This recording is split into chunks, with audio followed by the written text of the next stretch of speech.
Yen Durano, born in 1995 in the Philippines, is a rising star in the entertainment industry, known for her versatility as an actress and model, drawing inspiration from her Filipino heritage. DJ Durano, a renowned actor and musician in the Philippines, has made significant contributions to the entertainment industry, inspiring his daughter, Yen, to pursue her own career in the cinema. Yen's acting debut in 2023, Summer, showcased her raw talent and dynamic screen presence.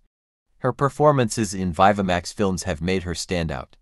Her notable role in Celestina, Burlesque Dancer, showcased her dedication to her craft and her ability to represent the complexities of her characters. Gago naman kasi yung brother mo. Ang tapang makipagsabayan kay Paolo. Alcohol na yung nasa ugat ng katawan nun eh. Sabay mo pa ng chonky. Huwag ka masyado mabait. Baka sunduin ka kaagad. Anong kapalit ng bulok na laptop na yan? Mover Nick. For what?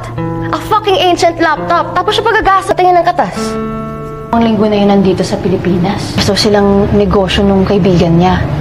Ewan ko lang kung totoo. May tinatago yun sa atin. Kayo, hindi niyo ako iniwan para sa pera. Kahit wala tayong pera. Tense na tense ka ha. Ano bang kinakatakot mo sa sasabihin sa akin ni April at umiikot yung puwet mo? For your information. Resentment? Oo, paano? Ayoko na sa kanya, tas siya Mo ba siya? O talagang nagpakitang gilas ka lang talaga?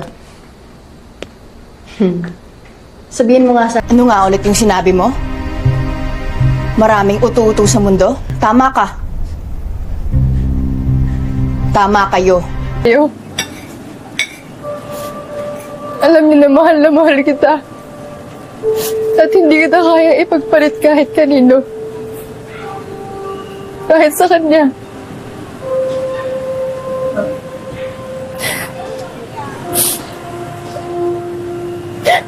After 2 months, nalaman ko na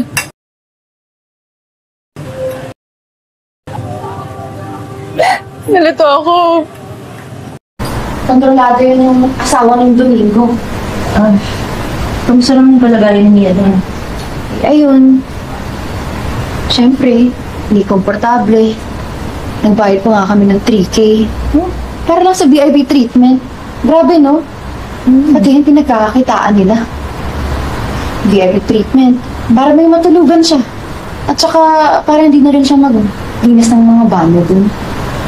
Ang ibig ko lang naman sabihin is, ikaw ba, hindi ka ba nagkaroon ng fantasy na makipag-sex sa iba? Na may permission galing sa akin? Hindi mo i-fulfill yung fantasy na yun.